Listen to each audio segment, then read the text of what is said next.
दोस्तों, हमारा देश पौराणिक समय से ही ऋषियों महर्षियों की तपस्थली रहा है।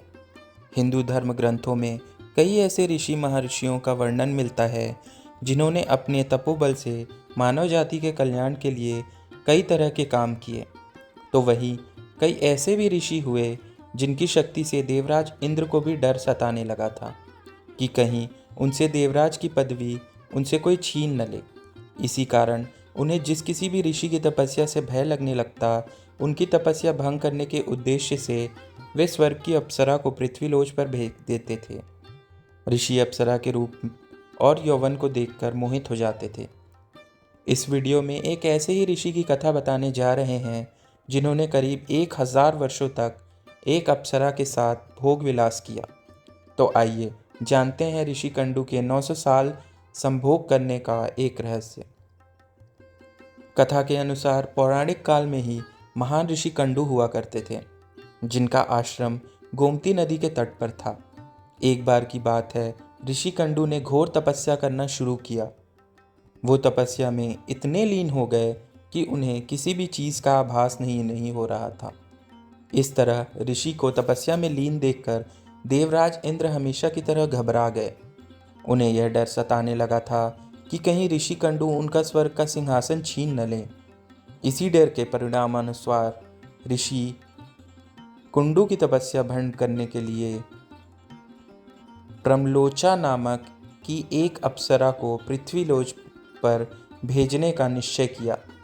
एक संध्या नृत्य के बाद इंद्र ने प्रमलोचना को अपने पास बुलाया, फिर उसे अपनी सारी योजना बताई। बिना कोई प्रश्न किए प्रमलोचना इंद्र की योजना के मुताबिक पृथ्वीलोक के लिए प्रस्थान कर गई। प्रमलोचा का आगमन। पृथ्वीलोक पर प्रमलोचा सीधे वहीं पहुंची जहां ऋषि कंडू तपस्या में लीन थे। फिर प्रमलोचा ने अपने शरारतों से ऋषि कंडू का ध्यान तोड़ दिया। उसके बाद जैसे ही ऋषि की नज़र प्रमलोचा पर पड़ी तो वे उसके रूप और सौंदर्य को देखकर उस पर मोहित हो गए और उसे अपने साथ लेकर मंदरांचल पर्वत की गुफाओं में चले गए। उसके बाद ऋषि कंडू प्रमलोचा के सौंदर्य में इतना खो गए कि वे 100 से अधिक वर्षों तक उसके साथ भोग विलास करते रहे। 100 वर्ष बाद एक दिन अप्सरा प्रमलोचा ने ऋषि कंडू से कहा कि हे ऋषि, अब मैं स्वर्गलोक वापस जाना चाहती हूँ, इसलिए आप मुझे खुशी खुशी विदा कीजिए। अप्सरा के मुख से जाने की बात सुनकर ऋषि उदास हो गए और उन्होंने कहा कि देवी, अभी थोड़े दिन और रुक जाती तो अच्छा होता। ऋषि को उदास देखकर अप्सरा पृथ्वीलोक पर और रुकने को मान गई। फिर ऋषि कुंडू ने अगले 100 वर्षों तक उसी गुफा में अप्सरा के साथ भोग विलास किया। फिर 100 वर्षों बाद एक दिन प्रमलोचा ने ऋषि कंडू से कहा कि मुनि, मुझे पृथ्वीलोक पर आए बहुत समय हो गया, अब तो आप मुझे स्वर्गलोक जाने की आज्ञा दें। ऋषि कंडू उसकी बातें सुनकर फिर व्यथित हो गए। बोले, हे देवी, अभी कुछ समय और रुक जाओ, फिर चले जाना। इस तरह 100 वर्ष बीत गए और अब भी अप्सरा प्रमलोचा स्वर्गलोक जाने की बात ऋषि से कहती तो वो किसी तरह उसे मना लेते। वो अप्सरा ऋषि के श्राप से भी डरती थी कि कहीं क्रोध में आकर ऋषि कंडू उसे श्राप न दे दें। उधर महर्षि के काम वासना में लिप्त हो जाने से अप्सरा के प्रति उनका प्रेम नित्य बढ़ता ही जा रहा था। तपस्या पूजा पाठ का त्याग कर दिन रात ऋषि कंडू भोग विलास में डूबे रहते। एक दिन की बात है, ऋषि कंडू बड़ी तेजी से अपनी कुटिया से निकल रहे थे। तभी प्रमलोचा उनके पास आई और पूछने लगी, हे मुनि, आप कहाँ जा रहे हैं?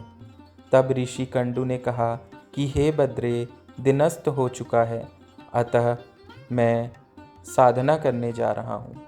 अगर ऐसा नहीं किया तो मेरा धर्म नष्ट हो जाएगा। यह सुनकर प्रमलोचा मुस्कुराए बिना न रह सकी और बोली, हे सब वेदों के ज्ञाता, इतने वर्षों में क्या आज पहली बार सूर्यास्त हुआ है? जो संध्या वंदन नहीं करेंगे तो आपका धर्म नष्ट हो जाएगा। मैं तो आपसे जब से मिली हूँ तब से तो आपने कभी संध्या वंदन नहीं किया है। इस प्रकार के वचन सुनकर ऋषि कंडू बोले, हे भद्रे, नदी के इस सुंदर तट पर आज सवेरे ही तो तुम आई हो। मुझे भली भांति स्मरण है, मैंने आज ही तुमको अपने आश्रम में प्रवेश करते देखा था। अतः अब दिन के समाप्त होने पर संध्या काल हुआ है। मुझे लगता है कि तुम मेरा उपहास कर रही हो।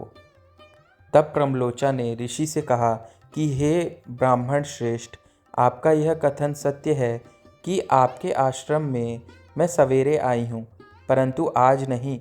जिस सुबह मैं यहाँ आई थी उस समय तो कई सौ वर्ष बीत चुके हैं।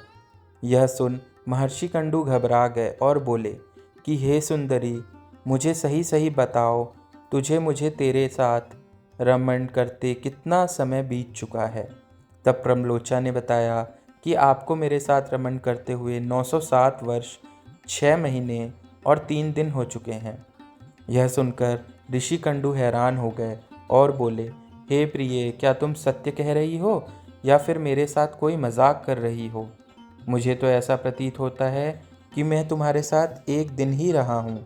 तब प्रम्लोचा बोली कि हे ब्राह्मण, मैं आपसे झूठ कैसे बोल सकती हूँ, वो भी उस समय जब आप अपने धर्म मार्ग के अनुसरण करने के लिए तत्पर होकर मुझसे पूछ रहे हैं। मैं यहाँ किसी के कहने से आई थी।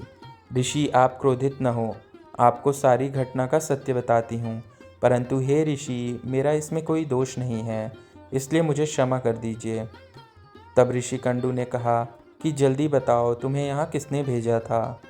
तब प्रम्लोचा ने कहा कि आपकी तपस्या से देवराज इंद्र को डर लगने लगा था और उन्होंने ही आपकी तपस्या भंग करने के लिए मुझे यहाँ भेजा था।